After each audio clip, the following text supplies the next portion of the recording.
Welcome back. We had already done the two decisions. Financial management होता है, याद रखिए हमें वहीं से शुरू करना है। थोड़ा सा पीछे जाएंगे हम। Financial management is maximization of the share holders fund. और वो कैसे मैक्सिमाइज होता है? भाई मैंने अगर 100 रुपए लगाए हैं, 100 रुपीज से, 100 rupees, just 100 rupees, and over the period से if now I am opening my demat account और मैं देख रही हूँ कि मेरा जो 100 रुपए का शेयर था उसकी आज मेरी जो वैल्यू है वो 1000 हो गई है। दैट मीन्स उस शेयर की जो वैल्यू है वो बढ़ गई है। How it has increase? When the company is taking the proper decision, when the company's working structure is correct, then shareholders का जो पैसा होता है वो आपका बढ़ता है। तो फाइनेंशियल मैनेजमेंट जो है it refers to investing the fund in the right area. Then जो हम इन्वेस्ट करते हैं, and also for the day to day we need lots of money, and वो जो मनी है उसे हमें सोच समझ कर वी हैव टू प्रोक्यूर, जिसको हम कहते हैं financing decision. And now we are going to go for the third one, that is the dividend. Now company अच्छी चल रही है, right? The company is earning profit. कभी भी कोई कंपनी जो है सीधा प्रॉफिट निकालकर जो है, that's only in the very baby stage, जब हम प्रॉफिट को यूज करते हैं। But if it has been incorporated as a company, then we need to show it everything in the profit and loss. ये जितनी डिसीजंस है हमारे, सब कुछ हमारा पी एंड एल में आता है। तो when you are going to show it in P and L, before that आपको पता है, आप लोग प्रॉफिट एंड लॉस ऑलरेडी कर रहे हो या कर चुके होंगे। And you know that the next step is to prepare the balance sheet. है ना? हम प्रॉफिट एंड लॉस से ही बैलेंस शीट पर लेकर आते हैं अपना प्रॉफिट या लॉस को, right? And in balance sheet we would be showing the assets and liabilities, right? So when the company is running in profit, then what will happen? You will be paying off all the fixed and आपके जो भी variables हैं, interest वगैरह सब कुछ दे दोगे। अब आपको जो बचा हुआ है, that has to be distributed to your shareholders. The word is distribution.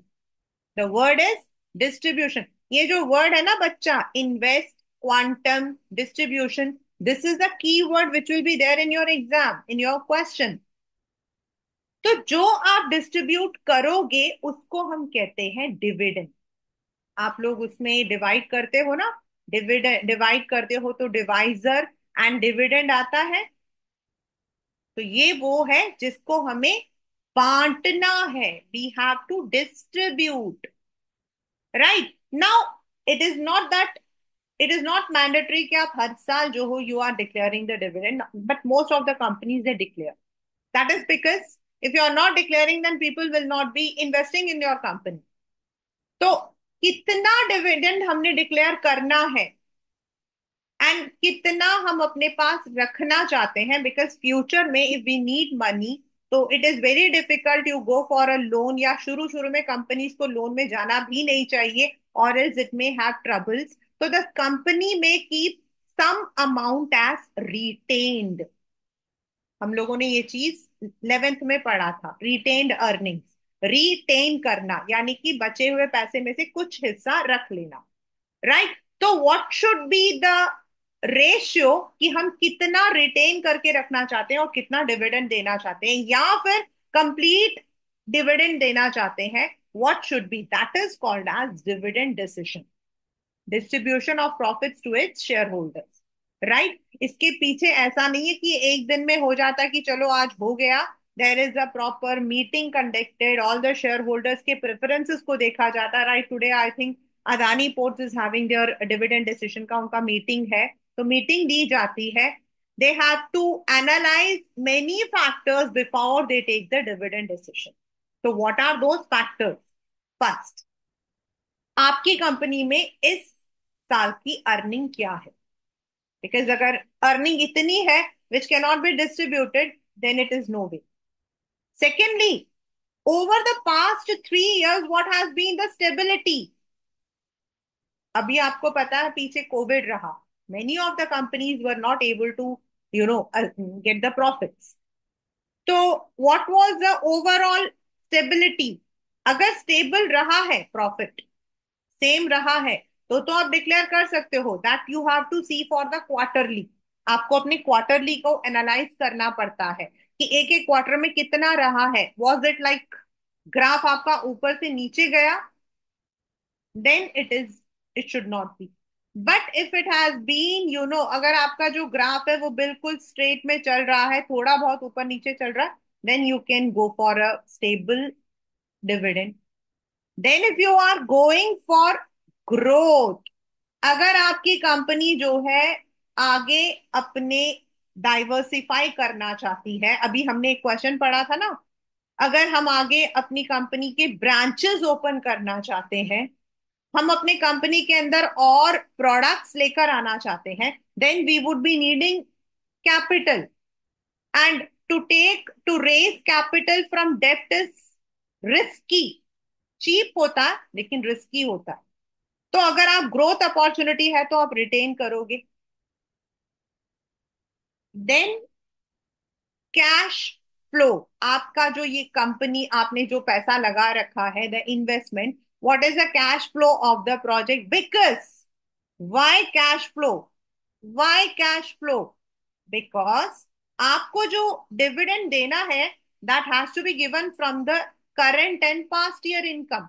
तो आपके हाथ में भी तो कैश फ्लो होना चाहिए ना। If the company is not having the cash flow position, ऐसे भी होते हैं कई बार, it has to be there. Then, as I said, there is a proper meeting conducted. The preferences of shareholders.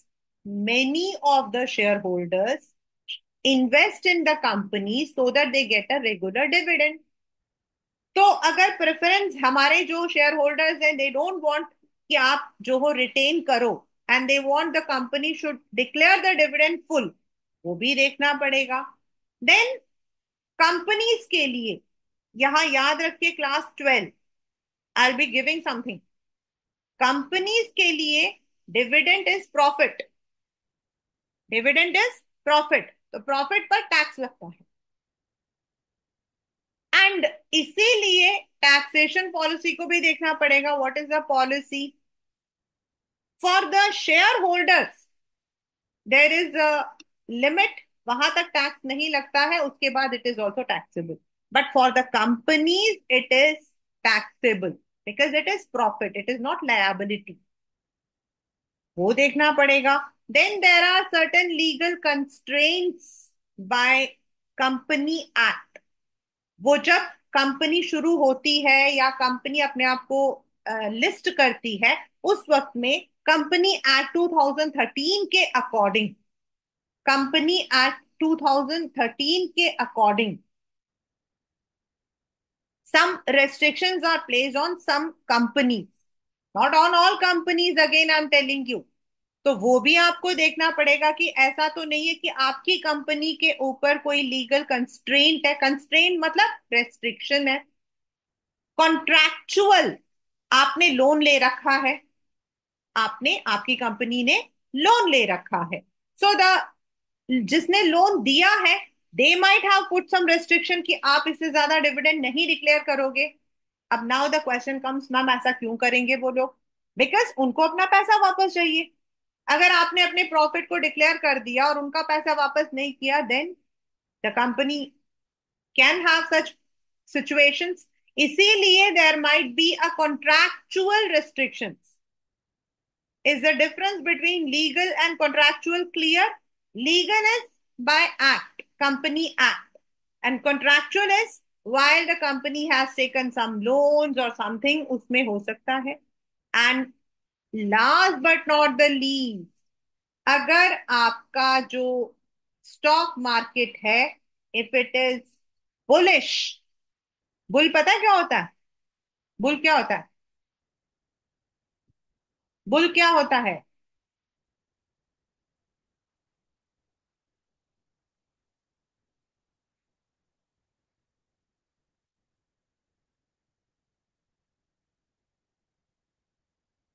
Bull होता क्या है?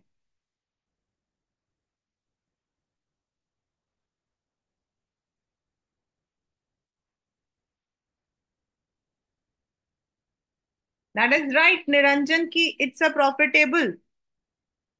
तो बुल होता है सांड, right? And what does it do? It, when it is shown the red color, normally it will run, भागता है। तो bullish period, yes, it is the profitable period in stock market. And bear is भालू, bearish is the sluggish period। जैसे आज है, आज period जो मतलब कि उसमें स्टॉक मार्केट में sluggish है। why? Because the due to the war between Iran and Israel। तो उस वक्त में बहुत बार हमें देखना पड़ता है कि हाउ गया। दूसरा, दूसरा let me all clear you. कई बार क्या होता है, if the company is declaring a high profit, high dividend sorry, then उस कंपनी के मार्केट शेयर्स बढ़ जाते हैं। नेचुरल है। आप क्यों बोलते हो? अगर हम लोग जब भी एग्जांपल बोलते हैं तो हमारे मुंह से अपने आप ही रिलायंस का नाम निकलता है। Why?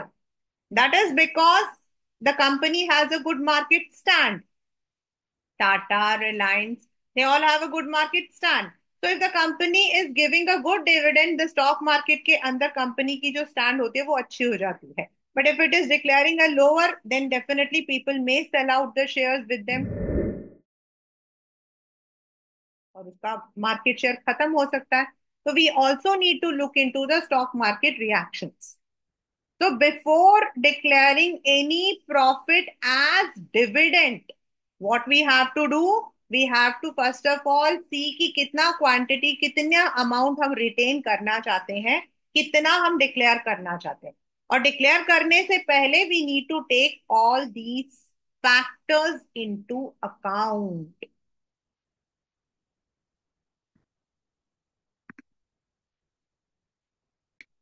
From here, we are moving to the next one.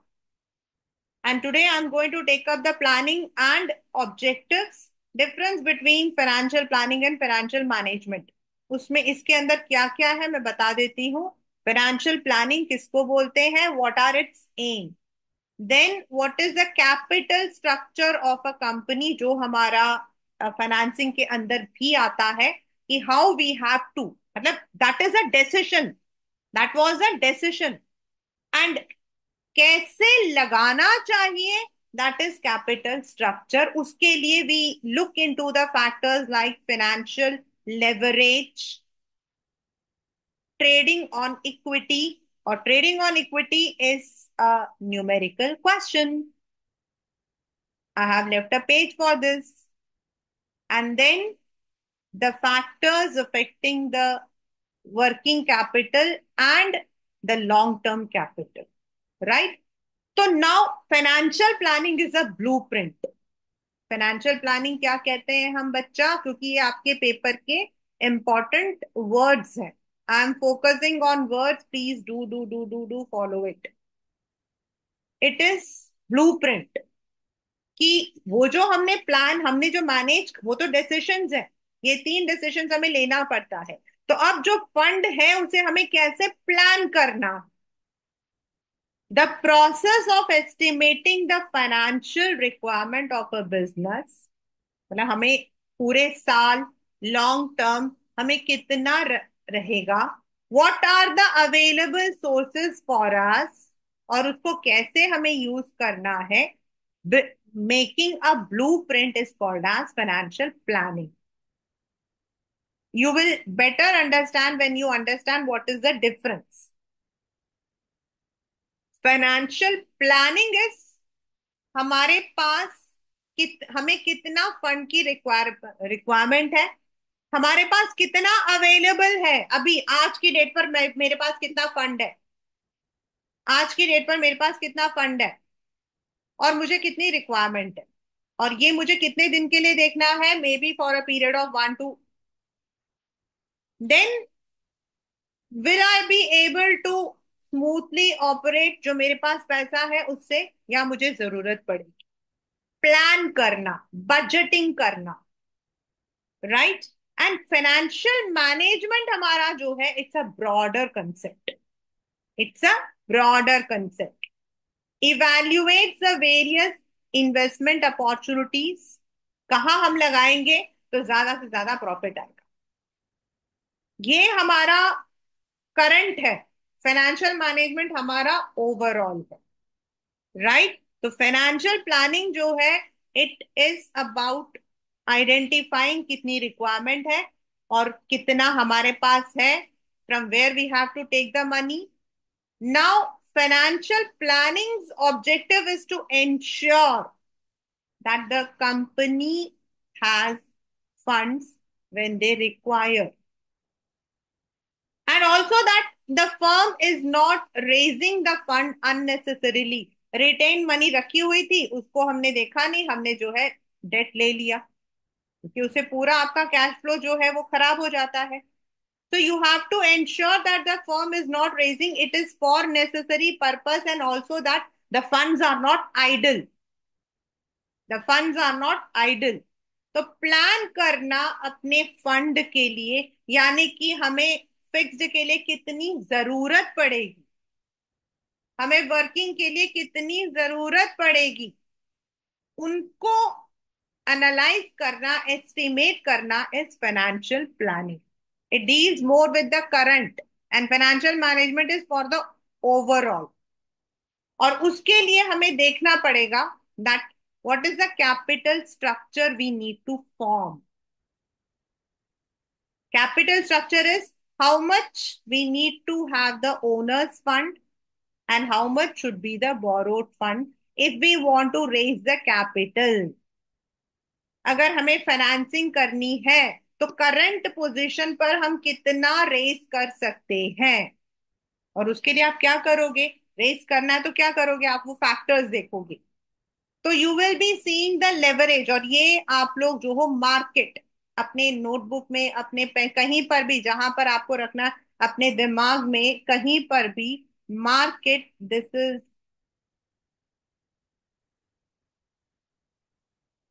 Financial leverage. शायद ही कोई क्वेश्चन पेपर होगा जिसमें ये ना आया हो। It's a one marker question but it definitely comes, it definitely comes. What is financial leverage? हम फाइनेंशियल लेवरेज किसको कहते हैं, यानी कि जो ऊपर हमने लिखा ना प्रोपोर्शन ओनर फंड और बोरोड, उसको कैलकुलेट करने को कहते हैं। Proportion of fund that we need to raise from debts, यानी कि डेप्ट अपॉन इक्विटी। प्लीज आपको इसको जो है यू हैव टू क्या करना, आपको इसको आपने रटना है, लर्न करना है, समझना है, what ever language you have. It is, आपको अगर 70% इक्विटी रखनी है और 30% आपको डेट रखना है on a given project, on a given project, so you have to calculate debt upon equity को, आपको कैलकुलेट करना है। क्यों कैलकुलेट करना है? favorable financial leverage means the cost of capital is less than return on investment। यानी कि आपका जो इन्वेस्टमेंट पर रिटर्न है वो ज्यादा है, and you are having profit, you are having profit. And unfavourable financial leverage है कि अगर आपने डेप्ट उठाया, आपने लोन लिया, और आपके इक्विटी शेयर होल्डर्स की जो वैल्यू है पर शेयर वो कम हो गई, उनके शेयर की वैल्यू कम हो गई, तो वो अनफेवरेबल फाइनेंशियल लेवरेज है। So you have to calculate before you set this capital structure. आपको कैलकुलेट करना पड़ता है कि अगर हम डेप्ट रखते हैं तो then is it a favourable financial leverage और it is unfavourable. Debt upon equity या डेप्ट अपॉन डेट प्लस इक्विटी, ये इसका फॉर्मूला है। आपको करना नहीं है, वो जो करना वो हम बाद में करेंगे। So you have to calculate it and find कि अगर हम 30% डेट रख रहे हैं तो whether it will be in long term favourable for the share holders और नॉट। अगर हम 30% रख रहे हैं तो whether it is going to be favourable in the long term और not. So this is called as financial leverage. And last but not the least, मतलब capital structure को फॉर्म करने के लिए वी ऑल्सो, ये जो हमने लिखा ना, इट इंक्रीजेस द ईपीएस, मतलब जो शेयर की वैल्यू होती है वो बढ़ जाती है। जो शेयर की वैल्यू होती है, EPS is earning per share. EPS is earning per share. तो this increases if the financial leverage is favourable. तो ये ईपीएस हम कैसे कैलकुलेट करते हैं, उसे हम बोलते हैं trading on equity. Again what I would say is 1 2 3 4 5, आपको 5 स्टार दे दिए मैंने, यानी कि very important. Trading on equity may be a 1 marker question end of course numerical of 6 और 4 मार्क, एंड इस साल आने के 100% चांस। तो trading on equity is to find out favourable financial leverage है या नहीं। It refers to the increase of profit. उसमें तो हमने ये देखा है कि आरओए से हमारा कैपिटल जो कॉस्ट है वो कम है या ज्यादा है, वो हमें पता लग गया। तो अब उसको हम कैसे पता लगाते हैं? उसको हम पता लगाते हैं increase in profit per share हमारा कितना इंक्रीज हुआ है। That is a numerical question which we would be doing. So this is for today. That is dividend decision. What is the meaning of financial planning? The objectives of financial planning, difference between financial planning and management, and while we are planning, how we analyze the capital structure.